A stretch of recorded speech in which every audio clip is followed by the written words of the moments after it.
Hello dreamers!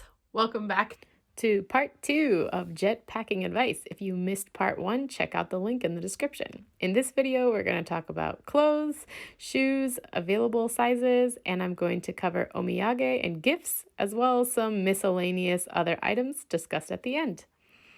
The next one on the list is a biggie, clothes. And I want you to learn from my 4 main mistakes. Mistake number 1 is clothing materials. When you arrive, you're going to be sweating a lot. So definitely bring airy, flowy clothes that you can wear in the summer when you arrive in July. If you're an April arrival, 3/4 length sleeve is fine. You don't want to be this person. The clothes I brought from America tended to have a lot of sweaty issues. So definitely sweat test your clothes, see how quickly they dry. A lot of clothes in Japan are made to dry pretty quickly, so maybe buying some more summer clothes when you arrive isn't a bad plan. Mistake number 2 is do the arm raise test on your clothes. Oh no! I did a lot of writing on the board and other things, and it started to get embarrassing in my summer clothes that were loose and flowy. So make sure that your loose and flowy clothes are long enough so that when you raise your arms, nothing shows. Or wear high-waisted pants, girls. Mistake number 3. I underestimated how cool biz really was. Mistake number 4.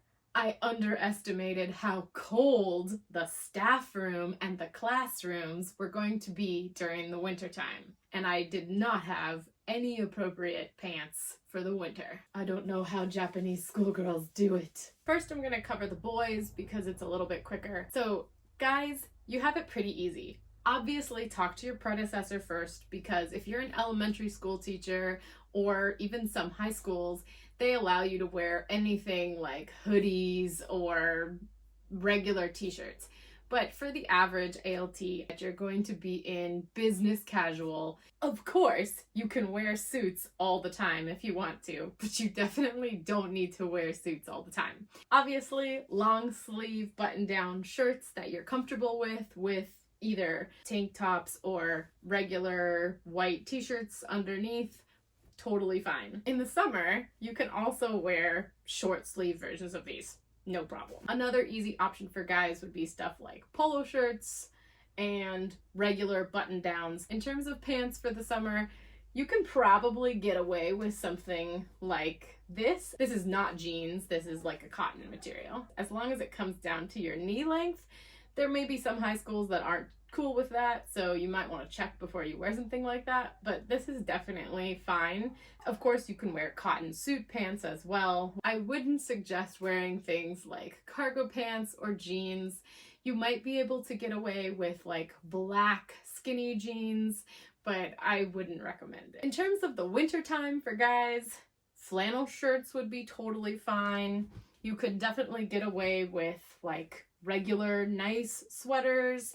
You can definitely wear turtlenecks. These are very, very popular in Japan. Obviously, suit pants are fine, but also something like this, a khaki colored corduroy or warm pant, is totally fine. Guys, I'll talk about your shoes in the shoe section.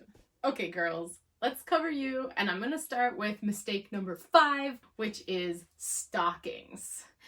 I regret so strongly bringing the amount of stockings and knee highs that I did. These are all stockings, these are all knee highs, these are all black knee highs, and I'm not a huge skirt wearer, so like, don't get me wrong, if you have only suits with skirts, then you may want more of these, but I have pantsuits and this was totally useless. So everything here in the closet behind me, except for a small section over here, is all stuff that I've bought in Japan. My size, I would say, is in the typical size range. I'm 5'1", I weigh about 150 pounds. So for me, I've always been able to find clothes, but my size is on the upper scale of available clothes.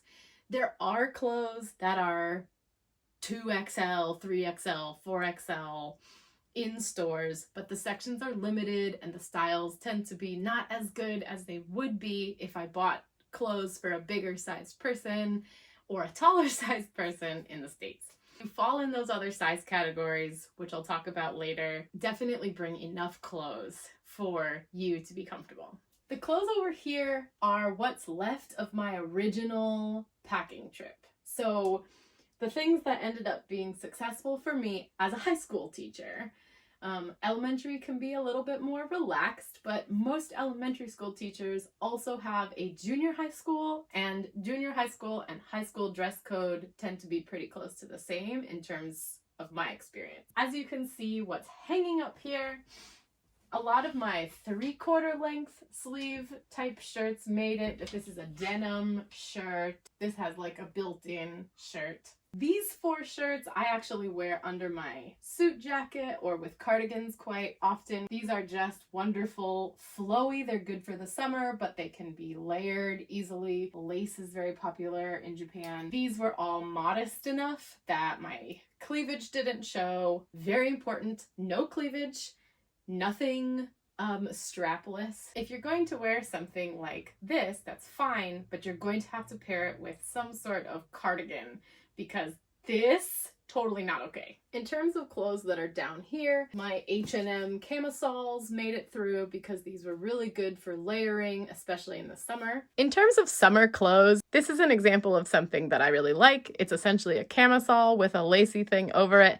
Doesn't show sweat, it's extremely cool, and as long as your cleavage isn't obviously visible and your armpits obviously aren't visible when you raise your arms, this is something that is golden to have in your repertoire. Some full-length leggings, which helped me make it through my first winter when I didn't have any warm pants like the ones I'm wearing today, which are fur-lined. A few t-shirts from my university. These are just a few modest short-sleeve shirts that were really glowy and cool in the summer, and you can see that the patterns would not show sweat even if there was sweat. These are the ones that have survived. For summer, shirts like this that have lace that don't show sweat are really great. They can easily be layered for the colder days or when you're sweating and they turn on the air conditioning and suddenly you're cold. This is just a t-shirt material, and again, with a camisole underneath it, totally acceptable for summer. Cool flowy button-down shirts are also great. In terms of pants in Japan, I would say that cotton pants are super great. These saved me. I bought these at Uniqlo after coming to Japan,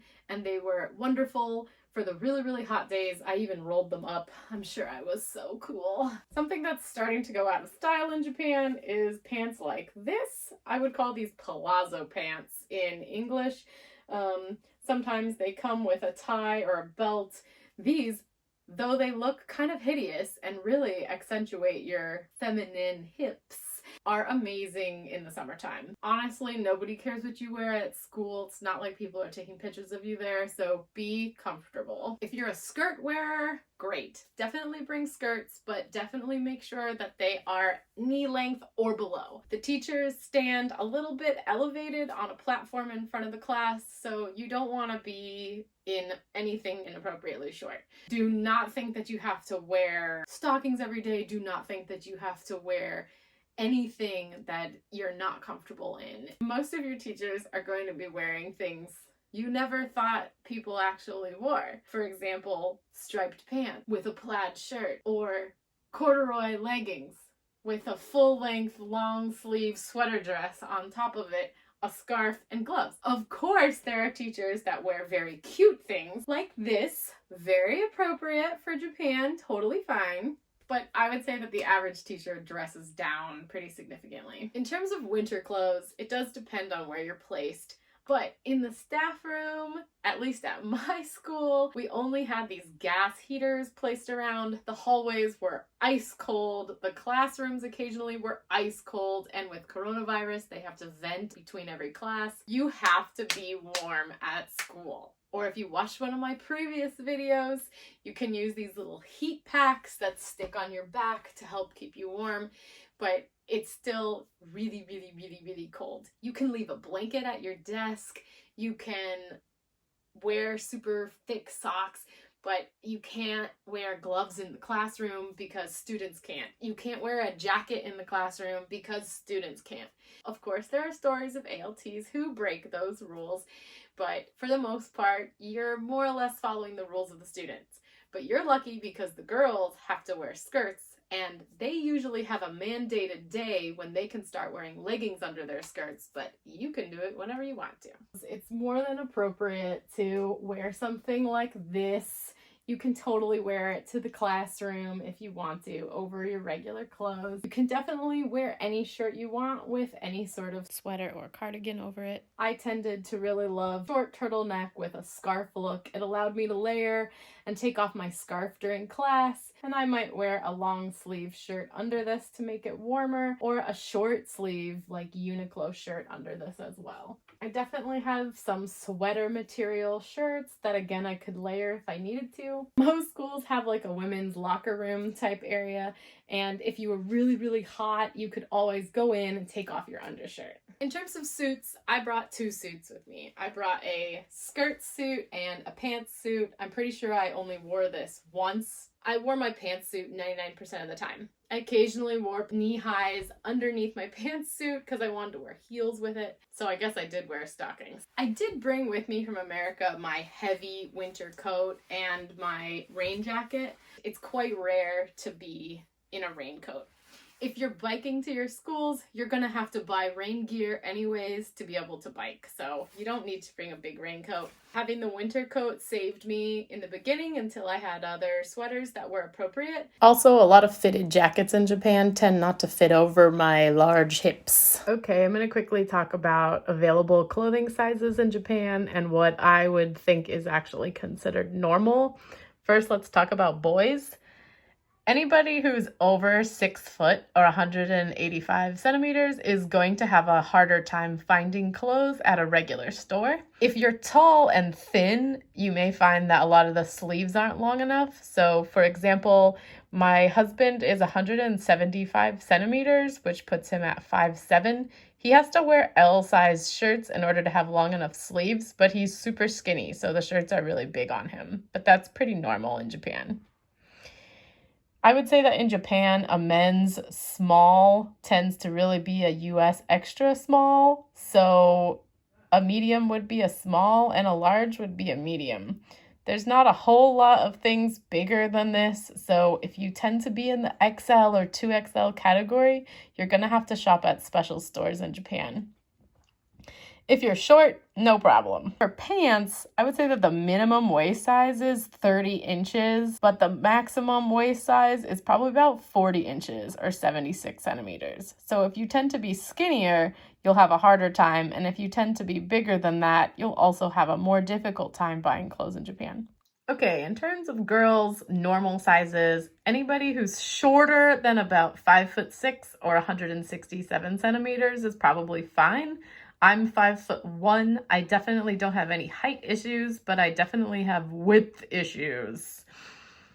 Anytime you see something on a Japanese site or store that has a F or a free size written in the collar, it's the equivalent of a US small. Size equivalents run as follows. In Japan, an XXS probably is like a petite or something below a 0. Extra small is really more like a 0 in the States. Small is closer to a size 2 or 4. A medium would be a size 4 to 6. A large is more like a size medium, but can range anywhere from size 6 to 10. I fall somewhere between an L and an LL in Japan.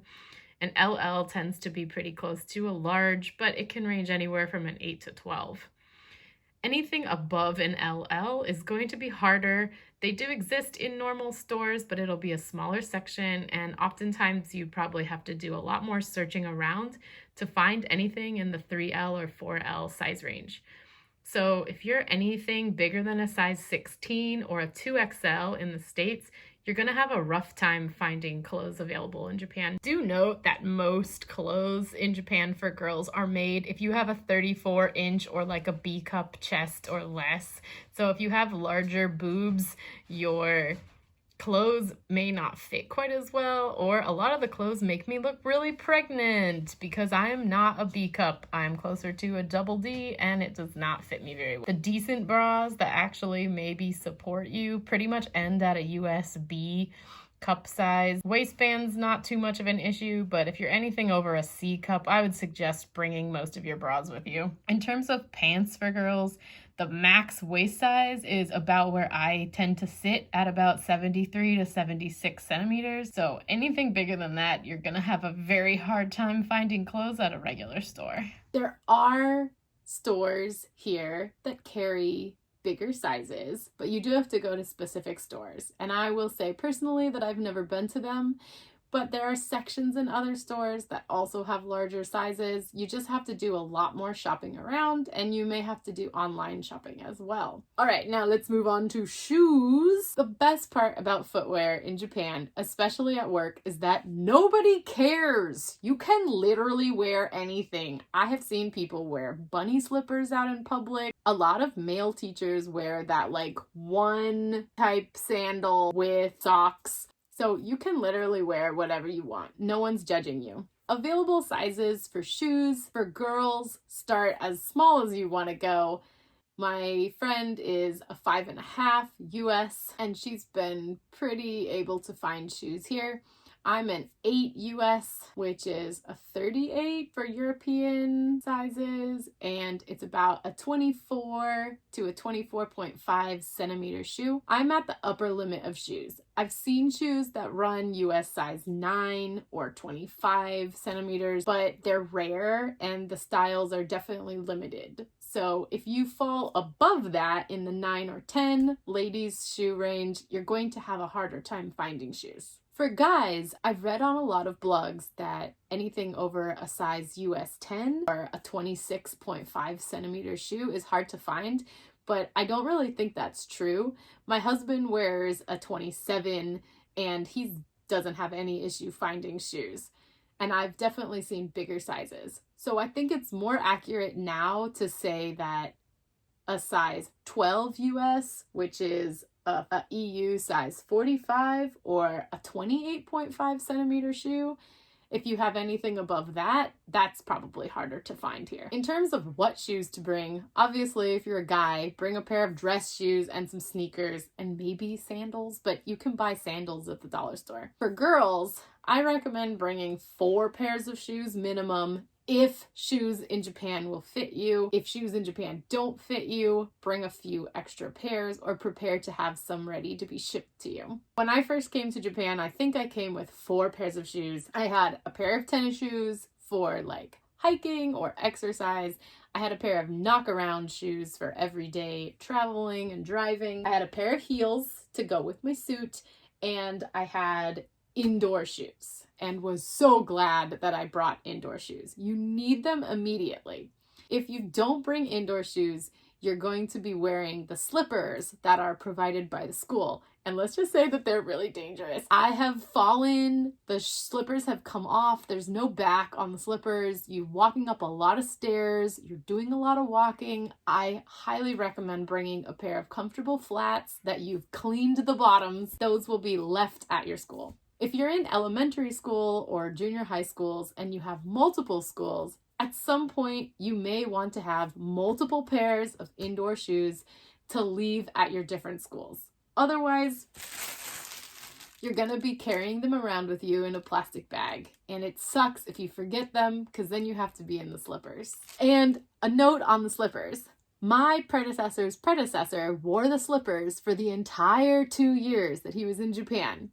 Now, of course, the slippers are for guests, and you're not supposed to wear them forever. You're supposed to bring your own shoes, so please don't be that ALT. Lastly, I just want to touch on swimwear. You can definitely pay for gym memberships because most gyms have a pool that you can use. But it's very rare in Japan to have swimming pool access. People don't just have pools in their backyard. Most ALTs don't usually need a lot of swimsuits. There's not usually a lot of swimming happening. Lastly, I'm going to talk about omiyage, or the small souvenirs that you're supposed to be bringing for your teachers and your staff. Here's what I have to say. Do not go crazy. The point of omiyage is not a bribe. It's to start a conversation. I do not recommend you bring anything tangible that has to be like kept on a desk, aka no tchotchkes. Don't bring anything that is going to melt. So my best recommendation is to bring either a hard candy, tea is really good, Coffee is really good. Of course, we have tea and we have coffee here. So obviously, if you're from somewhere that has specific tea or specific coffee, if you're from England, bring Builder's tea. Don't make the mistake I did. I'm from Arizona originally, and I was trying to get something that was Wild Westy. So I had brought some prickly pear cactus flavored tea and some prickly pear candy. That went over fine. I brought that for my principal and my vice principal and my English teachers. But then I was looking for something small that I could give to the rest of the staff just as I introduced myself. And I decided to bring root beer barrels. If you've ever had these, they're just a little hard candy and they're root beer soda flavor. The root beer seemed pretty American. I kind of looked it up and Japan didn't seem to have any root beer and there was no explanation as to why. I saw it in Okinawa, but I was like, okay, root beer, like that'll be a new flavor, it'll be fine. It was not fine. Root beer is the flavor of medicine. So if you're from America, it would be like somebody giving you pink cough medicine flavored candy. Don't be me. No tchotchkes, food, tea, consumables. Bring consumables. That covers the main topics, so I just want to quickly talk about like 2 other things. Lots of the boys mentioned that technology was a big thing for them. Lots of guys fill an entire suitcase with TVs or a computer that they built or something else. Do keep in mind that the plugs in Japan are 2-prong, not 3-prong. Don't fill your suitcase with a TV. You can survive without your OLED TV for a few years, or you can buy one here. There are a few personal items that I'm really glad that I did bring. Brought digital copies of a ton of pictures of my family, of holidays, especially culturally specific holidays. Tangible things were really good.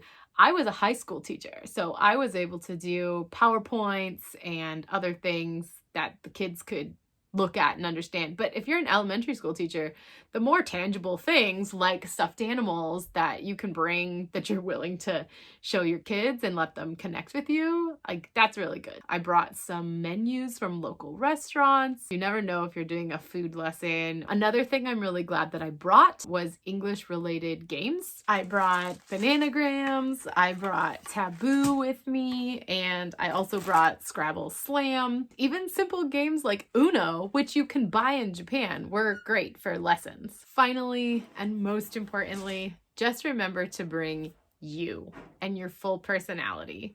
Be you from day one that you arrive, because that's how you're going to build friends and relationships here in Japan. And yes, there might be a month in the beginning where you don't have a lot and you're sleeping on a futon that the school's loaning you or something like that. They're going to make sure that you have enough to get started, so don't fret too much. If it's something that's buyable at a drugstore or a home store, somebody is going to take you there. And if nobody does, get in touch with your local Jets. Find your local Facebook pages. And those are the things that are going to allow you to really move into the moving in and being a part of your new community. Don't forget to subscribe to my channel as well. Give this video a thumbs up, and please leave comments if you have any questions or suggestions, of course, for other ALTs. I hope this video was super informative. Thank you so much for watching, dreamers, and keep dreaming, dreamers.